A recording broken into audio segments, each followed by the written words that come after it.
What's up, YouTube? I finally managed to get the wagon inside the garage. Driveway was nice and clear, and I was able to get the 240 out no problem. Uh, so I need to finally get this belt on. The belt, it it's been squealing, not too often, and I'm guessing it came with the used engine that I ended up putting in this car, because I do remember having Dayco belts, but I went looking for the belts. I can't find the belt anywhere, so I had to end up buying a new Dayco, and it's just the one rib on it that's kind of really torn up. I wouldn't say torn up, but it's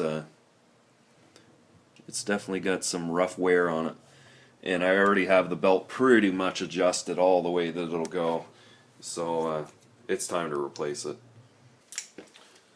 So this isn't really much of a how-to, because I mean these belts are pretty standard to replace. All you have to do is loosen this pivot bolt for the alternator, loosen the tensioner locking bolt, and then just adjust this tensioning bolt, and it'll slide the alternator up and down to apply tension or release it off the belt. Really easy design. The AC works very similar, but AC's been long deleted on this car, and so we'll just go ahead and replace this alternator power steering belt. Previous owner, I guess when he installed that, he ended up stripping the bolt out of it, and when I originally got the car, it was loose, and I tried tightening it, and it just tore the threads right out of the alternator. So ever since then, 6-7 years ago, I've had this probably a 3/8 or 5/16 bolt going through there.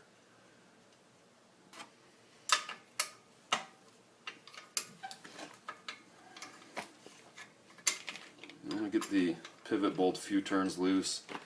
The alternator tends to get a little bit sticky in here, little seized, not seized, but it just gets hard moving.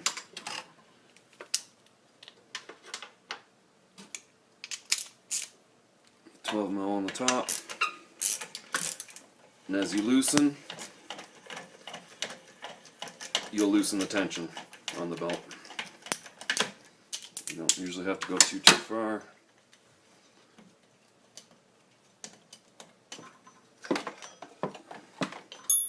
And the belt's off that simply. Very easy to change on the side of the road. You can kind of see that center rib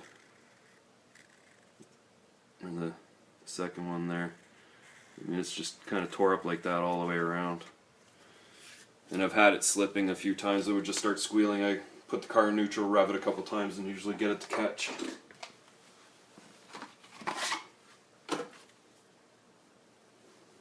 This new belt is a quiet W design, and the actual cogs or ribs have like an extra little indent in them, and if the camera can pick up the sparkle, you can tell what kind of materials are actually impregnated in it.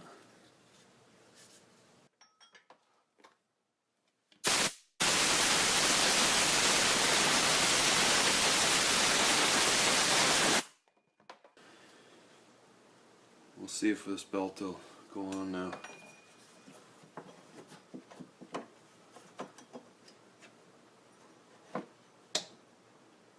Oh yeah, it's close.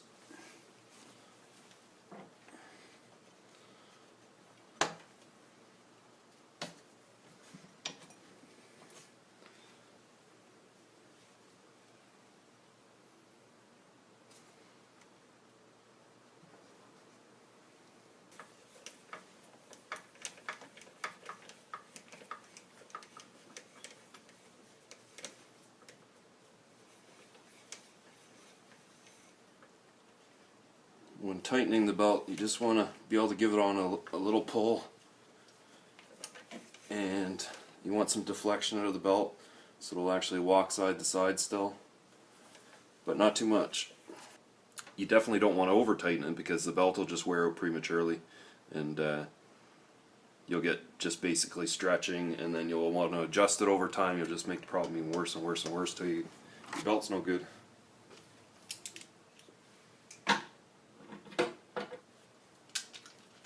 But most cars nowadays have all the auto tensioners and serpentine belts that you just don't even have to bother with. Even all the newer Subis are that way.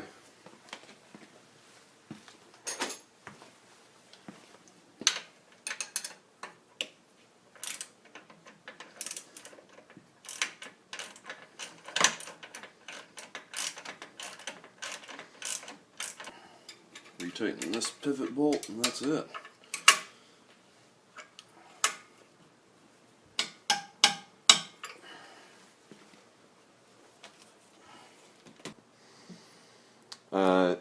Picked up this little guy from eBay. It's a nice billet piece.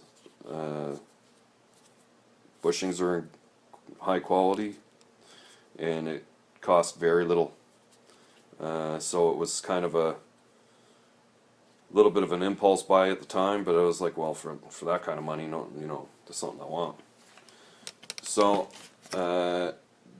quite easy to put it on. Very standard for all the Subis. Of course, because I got the intercooler of the way instead of the air box, either or needs to come out of the way. So the dog bone, or the pitch stop, is just in behind the intercooler down there, and fairly easy to change out. So I'll get the camera set up so that you guys can get a good shot of what's going on. But you'll see how quickly and easily my intercooler comes off. There's nothing really holding it on there except the clamps. So I got you guys kind of situated right on top of the ignition coil. And so it should be just this clamp right here.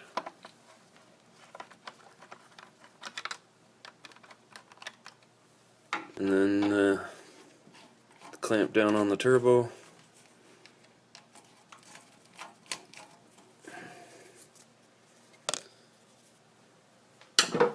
I just unplugged the vacuum line to the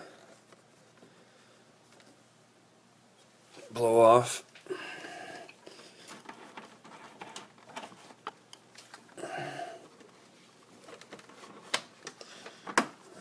Just some pressure pushing it back.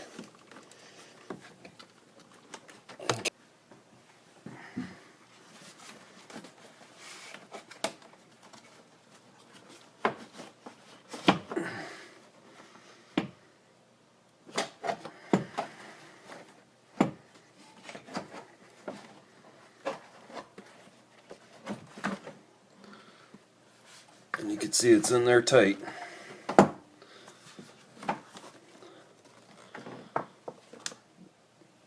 But fairly easy to get out. There's no brackets that hold it on. It's literally held on at the throttle body and the turbo.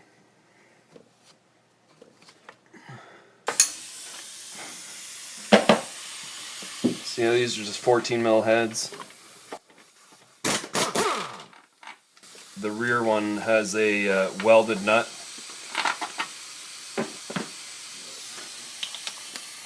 But the front one has a nut on the backside that you have to hold.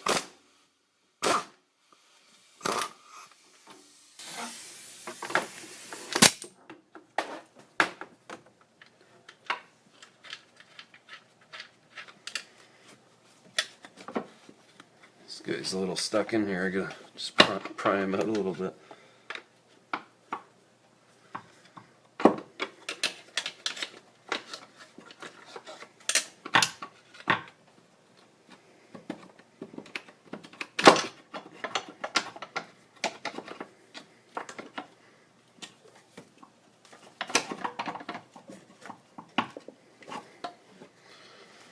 And bang, there's the OEM stock mount. Front bushing's pretty solid. The rear, you can see the rear's actually torn.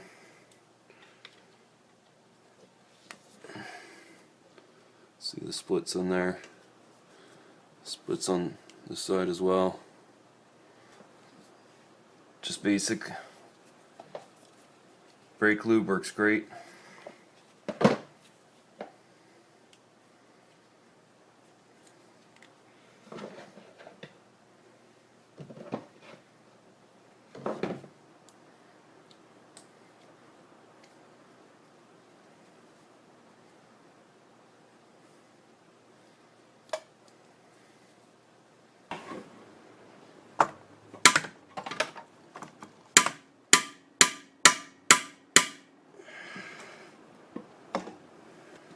So with some extra hammer hits, I had to kind of open up these flanges. I guess whether they've been over tightened or this guy's just a little bit too wide. I just wanted to open them up to make it a little easier to get this guy in. And to tighten the rear's still a little tight, but I can just see the hole there.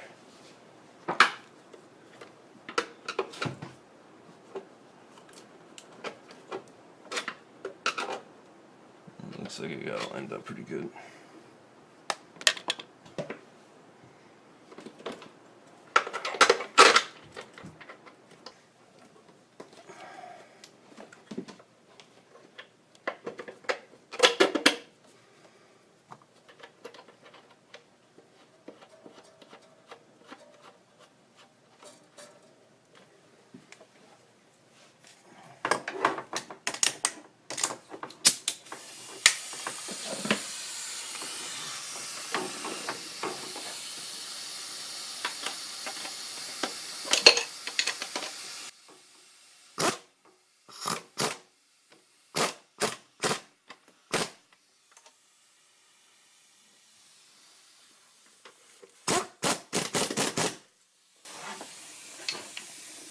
So there you can see it's all installed, and took a little abuse on the way in, I guess.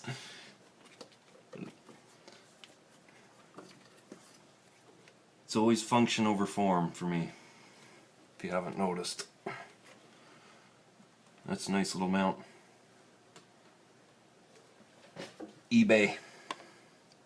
I'm glad to finally have the pitch stop installed. It's been sitting around for a little while. I mean, it was simple enough. I could have done it outside, but I just prefer working in my garage. This is what I have this place for, and it's nice to bring the car in and let it dry out. And but yeah, so the belt's installed and the pitch stop mount is on. I've looked at the coolant, and the coolant's a little bit low.